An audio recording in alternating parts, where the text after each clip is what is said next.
Essa é uma questão que o Flamengo tem que ver. Se tem, eu sinceramente troco. Troco. Porque você precisa criar um cenário novo. Precisa criar um cenário novo. O que fez o Vasco ao demitir o Sapinto? Tentou criar um cenário novo.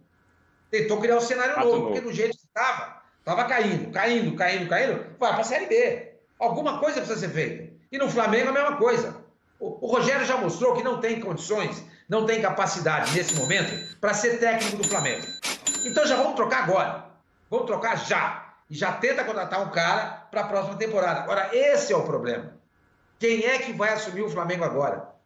Esse é o problema. Se conseguir descobrir um cara bom, um nome factível, eu trocaria. Sinceramente, eu trocaria. Aí eu vou querer saber já do Fábio Luciano e vou querer saber dos dois se a situação do Diniz é essa também. Se é fato novo que precisa e por que caiu tanto de rendimento o time do São Paulo, tá? A gente já fala sobre isso e da relação elenco-treinador nos dois casos, no Flamengo e também no São Paulo. Vamos ver a classificação como é que tá, então, com essas duas derrotas. Claro, os dois times não somaram pontos, mas só pra gente ter uma ideia aí, olha. O Internacional, então, ainda vai jogar, tá? Tem 28 pontos. Ele pode ir, tem 28 jogos, ele pode ir a 53, o Galo tem só 27 jogos. Tem 2 jogos a menos, então, que o São Paulo. O Flamengo, ele tem 49 pontos, é a mesma pontuação que o Grêmio, e 2 pontos a mais que o Palmeiras, que tem 1 jogo a menos. Então essa é a situação ali da parte de cima da classificação. Vamos direto ali para o Pedro Henrique Torre, que está no Maracanã. Daqui a pouquinho tem entrevista coletiva do Rogério Ceni, é importante nós ouvirmos essa entrevista já aqui dentro do Sport Center, e também a do Fernando Diniz. Na última entrevista coletiva, Pedro Henrique Torre, depois da derrota para o Fluminense, a gente discutiu muito como o Rogério falou das chances perdidas pelos jogadores. Erros grotescos, né? Foi o termo que ele usou. Hoje, erros também aconteceram. Vamos ver como é que vai ser a posição, então, do Rogério em relação a esses erros, principalmente de finalização. Não caiu muito bem contra o Fluminense. E hoje, qual que será que vai ser a postura do Rogério? Pedro, boa noite aí para você. Boa noite, Bruno. Boa noite, amigos do Sport Center. Olha, essa é a expectativa, né? Já na quarta-feira, depois da derrota, no finalzinho ali, um erro do Felipe Luiz para o Fluminense, derrota, na verdade, de virada, vitória do Fluminense. Demorou bastante, mais do que o normal, a coletiva do técnico Rogério Ceni, conversas com a diretoria, o diretor executivo de futebol Bruno Spindel, o vice de futebol Marcos Braz, e aí o clima aumentou, a pressão aumentou sobre o técnico Rogério Ceni. Houve um respaldo ao trabalho dele, ele poderia fazer qualquer tipo de mudança, mas exigiam resultado. O resultado, mais uma vez, não veio neste domingo aqui no Maracanã. O Flamengo perdeu por 2-0. Rogério Ceni ousou, tirou 3 jogadores até importantes do time do Flamengo, 2 deles muito queridos pela torcida por ter a relação com a base, o Hugo e o Natan. Entrou com o Gustavo Henrique, que tem uma grande rejeição de parte da torcida. O César também talvez tenha falhado no último gol, isso aí eu deixo para vocês, mas muita gente aqui com o nariz torcido para a atuação do César no finalzinho. E na frente, claro, teve aquela aposta do Gabigol. O Gabigol perdeu com 1 minuto de jogo no Fla-Flu, uma chance incrível debaixo das traves. E aí aqui, contra o Ceará, o Pedro hoje, que foi o seu substituto, perdeu incrivelmente 2 chances aqui no Maracanã e ficou muito complicado para o Flamengo, não conseguiu penetrar ali na área do Ceará, perdão, e aí a situação ficou muito complicada. Eu ficava até observando demais as reações, tanto do Rogério Ceni quanto do Gabigol. O Gabigol, lembra, contra o Fortaleza, já tinha torcido o bico para o Domi, porque tinha ficado no banco de reservas. Hoje até cumprimentou o Rogério na saída do jogo ali, mas o clima está bem pesado, protestos na porta do Maracanã, quando o time chegou aqui, houve protesto também no Ninho do Urubu, faixas cobrando a diretoria, cobrando os jogadores. Então a gente não sabe muito bem, Bruno, sinceramente, aqui tentando conversar com algumas pessoas do dia a dia do Flamengo aqui, tá um pouco difícil de saber o que de fato vai acontecer. Eu não posso garantir nada aqui agora, nesse momento, o que vai acontecer. A expectativa é ainda de que o Rogério vá conceder entrevista coletiva. Mas vários diretores do Flamengo estavam aqui, como acontece em todos os jogos.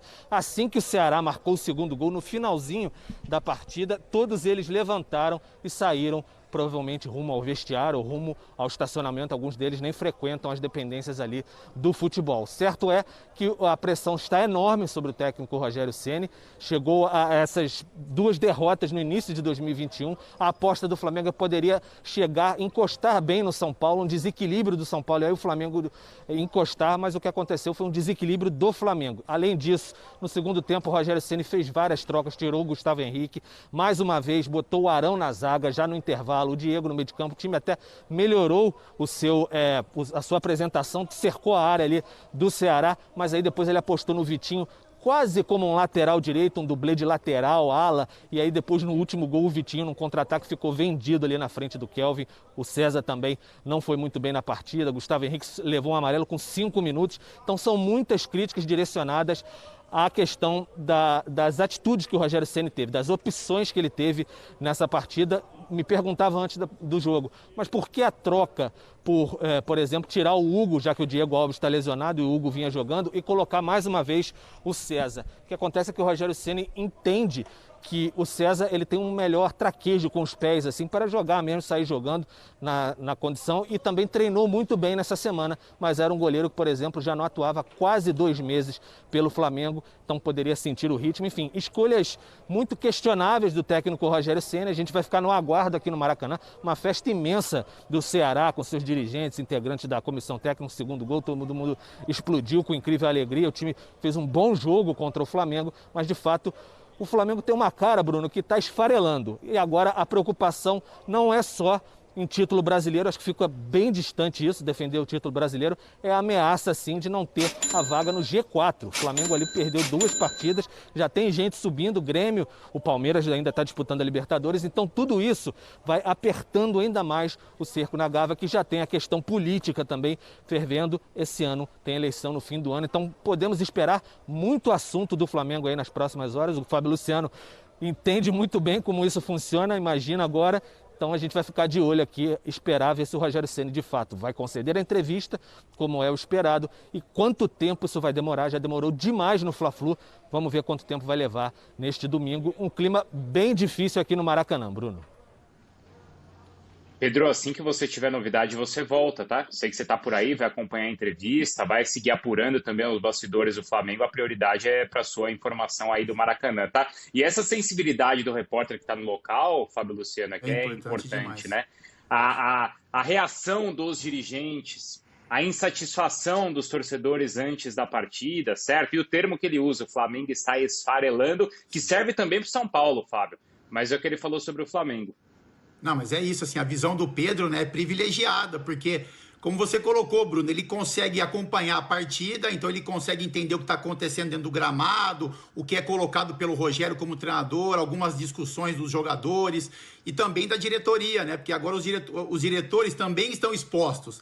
Eles se posicionam em um local do campo que quem está presente ali consegue ver insatisfação, ou alegria, ou questionamento com a arbitragem. Então isso tudo fica muito exposto, né? Assim como o Diniz ficou muito exposto no lance do Tietê também. Então o Pedro tem essa visão privilegiada com relação ao ambiente que se é criado quando se tem um resultado como esse do Flamengo hoje. O que eu ia colocar, Bruno, assim, em cima do que o Pedro falou também das mexidas que o Rogério Ceni fez hoje, então ele veio com 3 mudanças, né? Ele tira o Hugo e coloca o César, ele tira o Natan e coloca o Gustavo Henrique, tira o Pedro, e tira o Gabigol e coloca o Pedro.